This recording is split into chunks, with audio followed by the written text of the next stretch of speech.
It's funny how something as simple as a crumpled old note can shake your entire world. And by funny, I mean the kind of gut-punch irony that makes you question every decision you've made for the last 2 years. I was just cleaning that day. That's it. I was wiping down shelves, clearing out cabinets, nothing dramatic.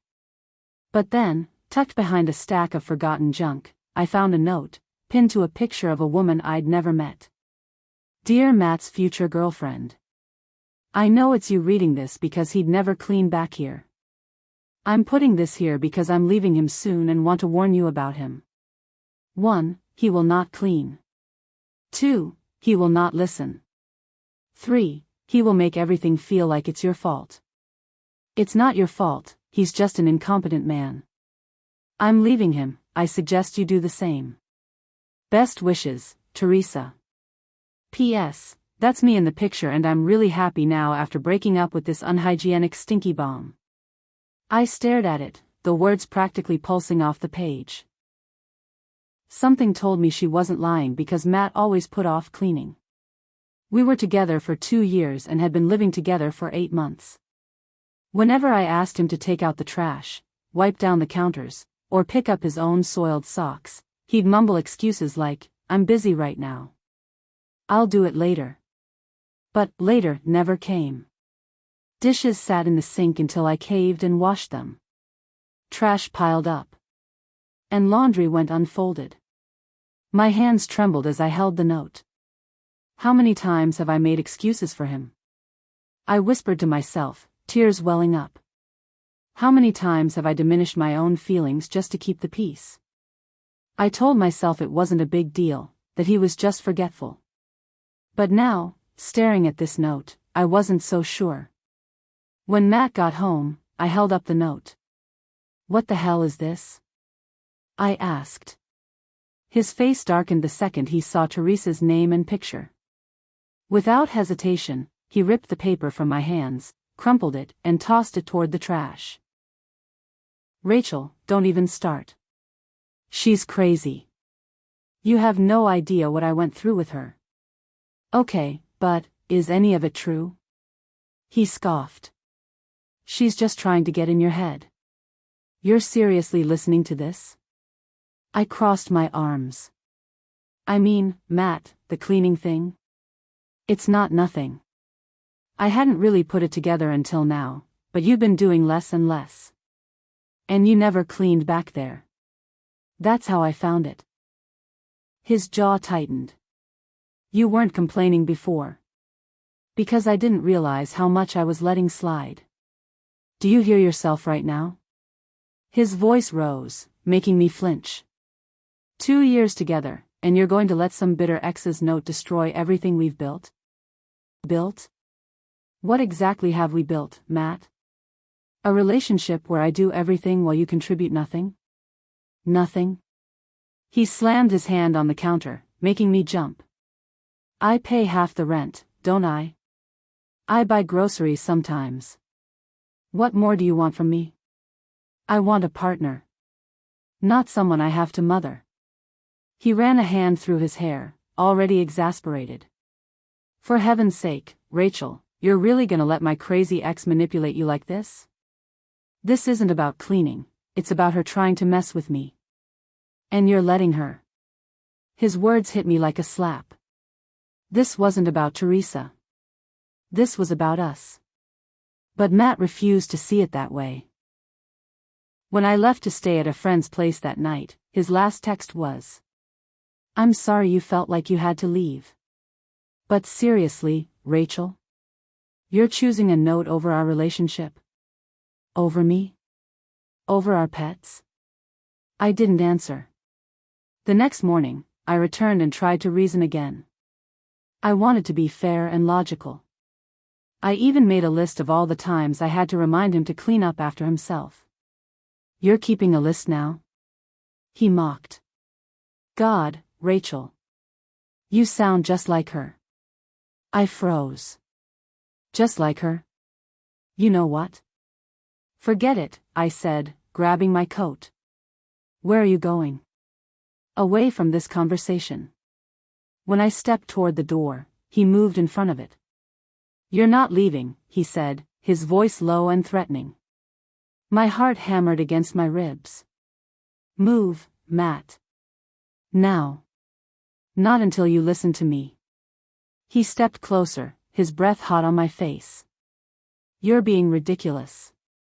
This isn't you, Rachel. This isn't us." "Maybe this is exactly who I am," I whispered, my voice stronger than I felt. "Maybe I'm finally seeing clearly for the first time." His eyes flashed with something unreadable, something I didn't like. But after a long, tense beat, he stepped aside. That was the moment I knew I was done. I called my brother and told him to meet me at the apartment after Matt left for work. I needed backup while I grabbed my things. While I packed, I left a little note of my own, tucking it right where Teresa's had been. "Dear Matt. Clean your dirty house. Best wishes. Rachel." It was petty. But at least I kept it short and to the point. That night, I lay awake in my friend's guest room, the ceiling fan humming above me. My mind wouldn't shut off. Who was Teresa? What had her relationship with Matt actually been like? I grabbed my phone and searched her name online. It took a little digging, but I found her on social media.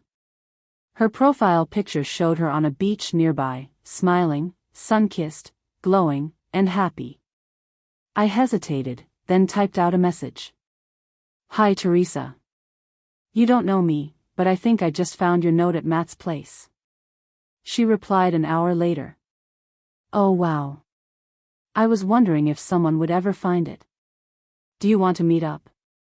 I didn't even hesitate. "Yes. Coffee tomorrow? At Black Coffee Beans?" Meeting Teresa was surreal. I expected bitterness and resentment. Instead, she was warm and empathetic. She didn't gloat or didn't say, "I told you so." "I'm just glad you got out," she said, stirring her coffee. "I know how hard it is." I exhaled slowly. He made me feel crazy. Like I was overreacting. She nodded. "That's what he does. It's not just about the cleaning, it's how he rewrites reality. And makes you second-guess everything." "Did he?" I paused, gathering courage. "Did he ever make you feel afraid?" Teresa's hand trembled slightly as she set down her cup. "The day I left, he threw a chair across the room. Not at me, but..." She met my eyes. It was close enough. I swallowed hard. Because yeah. That was exactly it. When I mentioned my pets back in Matt's apartment, she stiffened. "Rachel, he used to get destructive when he was angry." I didn't hesitate. I called my landlord that minute. The landlord was sympathetic, especially once Teresa said she was a lawyer and offered to come with me. He agreed to let me break the lease, though I'd have to pay for August. I didn't mind. I'd pay triple to be done with this and get Matt out of the way. The landlord told him the apartment needed to be empty for emergency maintenance all day. Matt texted back, "Whatever. I'm at work till 6. At noon, I walked in and my stomach dropped. Shattered dishes lay scattered on the floor. He'd ripped my clothes. And my pet rat's cage was open. I rushed over, heart pounding. Oh my God. But then, movement caught my eye. 2 tiny noses poked out from a shoebox. I was relieved. My beloved pets were safe. I let out a breath so shaky I had to sit down. Teresa crouched beside me. "You okay?" He knew, I whispered as I scooped up one of my little guys.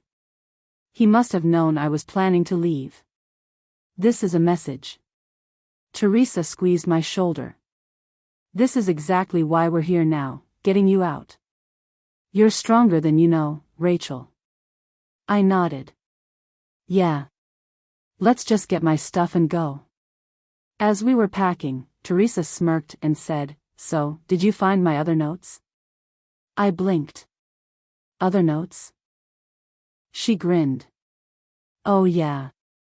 One under the vacuum, one in the toaster. We checked. The vacuum note was still there. But the toaster one was gone. I laughed. He cleaned the toaster but not the rest of the damn apartment.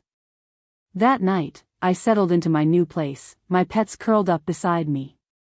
Teresa and I toasted to new beginnings with lemonade and takeout. You really saved me, you know, I told her. She raised her glass. Nah. You saved yourself. And honestly, she was right. 6 months later, I sat in my sunlit apartment, watching my rats explore their new premium cage, a gift from Teresa, who had become an unexpected but cherished friend. The walls were clean, the floor spotless, and everything smelled of lavender and fresh air. My phone buzzed with a text from Matt, "I miss you. I've changed. Please come back." I looked around at my peaceful home, thought about the strength I'd found, the boundaries I'd learned to set, and the friendship that had bloomed from the ashes of his manipulation. With steady hands, I typed back, "No. But I hope you really have changed, for the next person's sake." Then I blocked his number. Teresa's words echoed in my mind, healing isn't just about leaving. It's about staying gone and building something better. She was right about that too. I had built something better, a life where I didn't have to shrink myself, where my voice was heard, and where my feelings mattered. Sometimes the best endings come from the courage to begin again. Write in the comments what would you have done and subscribe to our channel D-Damn Mix.